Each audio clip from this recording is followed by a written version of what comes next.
POC Network here with another unboxing, this time coming from a company called HEDD Audio. And HEDD is H-E-D-D, which is similar to the model here, which is HEDDphone. And that is what is called the HEDDphone by HEDD Audio. And you might be familiar with the company. Heinz was the one behind it, and the same guy who formed Atom Audio. This is not a normal pair of headphones. It's not a dynamic or a planar or a electrostatic driver. Instead, this is an air motion transformer, an electroacoustic transducer that's inside of these headphones that on each side that really moves the sound around. And basically, AMT moves air laterally in a perpendicular motion using a metal-etched folded sheet made of polyethylene terephthalate. Now that's a mouthful of a word, terephthalate.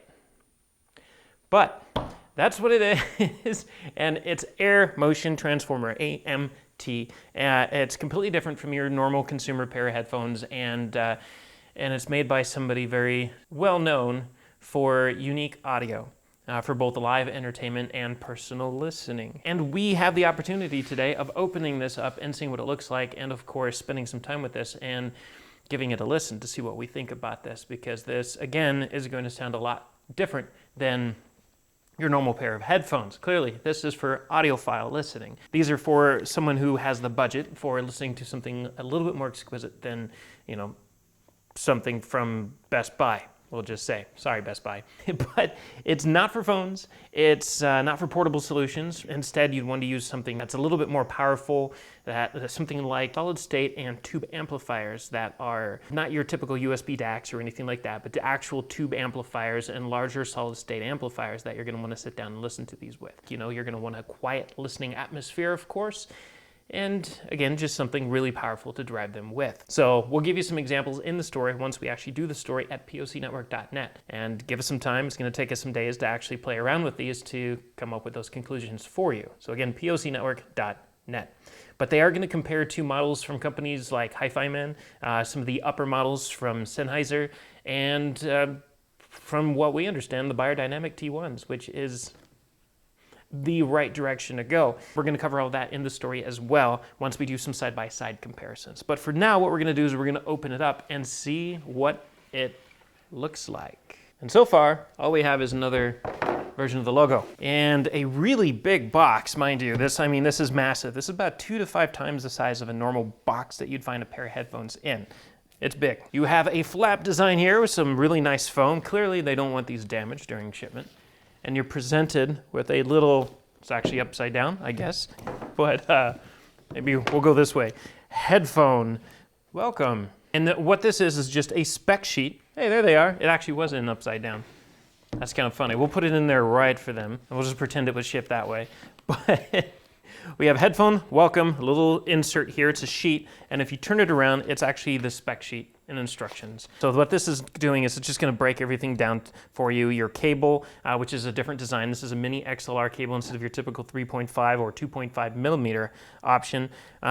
Fitting your headphone, diaphragm crackling, amplification, burn-in, safety and cleaning, and yeah, your serial number, handwritten in there, and again, all of your specs right here. And for some of those specs, we'll go over some of those since they're right here in front of me. It's the over-ear headphone with air motion transfer and VVT technology. And a frequency response of 10 hertz to 40 kilohertz. So pretty good response. Efficiency, 87 decibels SPL for 1 milliwatt. Impedance or resistance is 42 ohms. The connector, again, I've already discussed that. That was mini Xlr. The weight, 718 grams. Not too bad for what they are. And a 2-year warranty, which is pretty good for a pair of headphones. 2 years.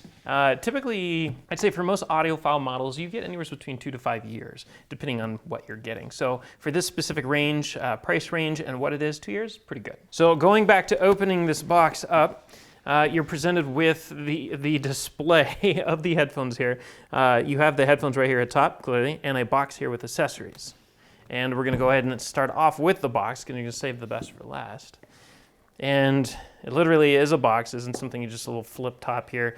It is a nice hard box. And inside of it, you have your mini Xlr to 1/4 inch adapter here. It's a 1/4 inch. There's no adapter or anything like that, straight to 1/4 inch. So again, headphone amp, tube or solid state, and a significant amp preferably, which means you are going to be spending anywhere between probably $600 and $1,200 up on a good amplifier that's going to drive these headphones with. That's the price you pay when you go audiophile. But again, it's mini XLR, so what that means is clearly, I mean, it is exactly how it sounds. It's miniature XLR connectors. And XLR connectors are commonly used in audio for both, everything from live sound to military. I mean, in fact, XLR that's actually where it actually came from in the military atmosphere way back when. But the XLR connection is just made for professional audio, and a lot of these higher-end headphones, these nicer, more robust headphones, typically make use of the Xlr connections because they're very durable and they're easy to connect and disconnect from the device. There's a little latch here. And again, if you've had any experience working with Xlr, if you've never worked with mini XLR, you'll find that it is exactly the same but smaller. Hence, mini XLR. The cable is a very, very nice quality cable here. The mini XLR, the Y split here that goes to the two mini XLRs, it's just in a nice sleeve here, and then once you move down to the main cable itself, going down to the 1/4 inch connection here, it is a twisted cable inside of the sleeve. It's exactly what we would expect coming from a pair of headphones like this. And that is the only thing that is in the accessory box. You just have the 1/4 inch to mini XLR connectors there. Then we take out the headphones. Now there's no case or anything for these. There's no actual headphone case like a mobile case or anything like that. You're not going to find a pouch or anything because most importantly, again, these are not made for mobile use. You're not going to take these on the go and listen to them on the train or anything like that. You're not going to move around much with them. You most likely won't unless you just happen to have amps in multiple different locations to cruise between, but like we do. But your carrying case is the box itself, really, if you consider it. If you want to keep it someplace safe, you're going to want to keep it in the box. But you can tell, I mean, one of the biggest reasons why this box is as big as it is for one, protection. They want to make sure that it's highly protected during shipment and storage. And two, I mean, these are huge headphones. And that just comes with what they are. So you can't really get away from that at this very moment in time. But it's just, wow, these are huge. But they were typical style headphones. They're they just expand to fit the size of your head, and they swivel. You have side to side or up and down in terms of adjustment. And there's a lot of play in the band, so it has a lot of give there. So no matter what size your head is, these are going to fit.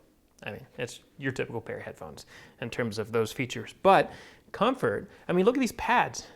Look at these pads. That is nice. Once you get them on, oh, that's interesting. There's not a lot of pressure. There's a little bit of pressure. You're going to have to break them in a little bit, but it's not bad. And the cushioning is really good. And you can hear some crinkling in there. And this is common. This is just due to the design of the drivers themselves. You're not going to hear that while you're actually listening to music. It just, as you're moving it around your head, you're going to hear some crinkling in there. That's common. And overall, the padding going around the head is very comfortable, surprisingly. Some of those bands are not so much, but this specific pair of headphones sits really nicely on top of the head, especially for people like me who lack extra natural padding on the top of the head. So this really compensates for that. And I mean, it feels great so far. It feels comfortable. I mean, again, there's a little pressure from the clampage to the sides of the head, but that's common with any new pair of headphones, especially a heavier pair of headphones like this. But I can easily see something like this breaking in very naturally as you listen to them. Now, I did mention burn-in in terms of the instructions here. There's no burn-in required for these, at least that's their recommendations. It's not required. You only have, there's obviously no controls or anything like that on these headphones. On the bottom are going to be your connection points for your mini XLR connectors, and that's it. I mean, it's a really simple pair of headphones. Accessory-wise and user-friendliness-wise, but when it comes to price and function, you're at a completely different level of audio now because of what they deliver. And as for that price, the price tag for these is $1,899. So again, audiophile listening, this is for somebody who has the budget for enhanced pleasure for the music that they're listening to. I mean, again, you want a controlled atmosphere where you don't want a noisy atmosphere. You want a nice listening room or something with a comfortable chair to just sit back in and relax and melt away to the music with. And then you place these on your ears, get them comfortable, power them with a really nice, powerful amp, and pair them, of course, with high-res music. You don't want to put these against MP3s or anything like that. You could, of course, definitely listen to MP3s with these, but you'll definitely want to pair them with something much better, lossless, and higher. So DSD, FLAC music, you get the idea.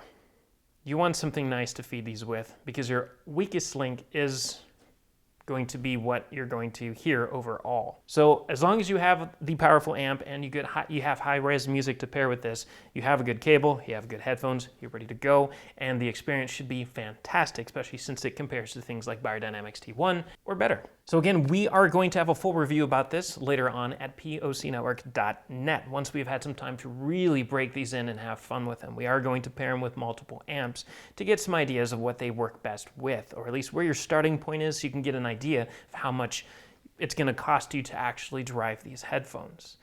We have high expectations. We've been speaking to a couple friends of ours with some I don't want to say competitors, but some competitors that we've been speaking with that are also audiophiles that we love discussing things back and forth in terms of some of the stuff we cover. And through that conversation, we've developed higher hopes than we even started with these. Now, we're familiar with Heinz, with Atom, and HEDD sound following them in the past, so we already have a level of expectation that is created by that, but with our conversations and everything else since then, or beyond that, our expectations have grown quite a bit higher, and we haven't even listened to them yet. So hopefully they deliver, because now we're going to be complete snobs. Just kidding. But you'll find out about that later on at POCnetwork.net. So check it out once we've had the review online. Again, give us a little bit of time to listen to these and have fun with them, and we promise to give you some results that'll help get you going. So again, POCnetwork.net. If you liked what you've seen here, don't forget to subscribe below. We have many more videos to come. And of course, there's the comment section so we can all interact and discuss this. And as always, we thank you for watching, and happy holidays. We'll catch you next time. If you want to stay on top of all the latest and greatest, and or at least the gadgets we cover, remember to subscribe right here. Subscription button. Click it. You're going to want to. There's lots of videos, interviews, previews, all sorts of stuff. Button. Click it.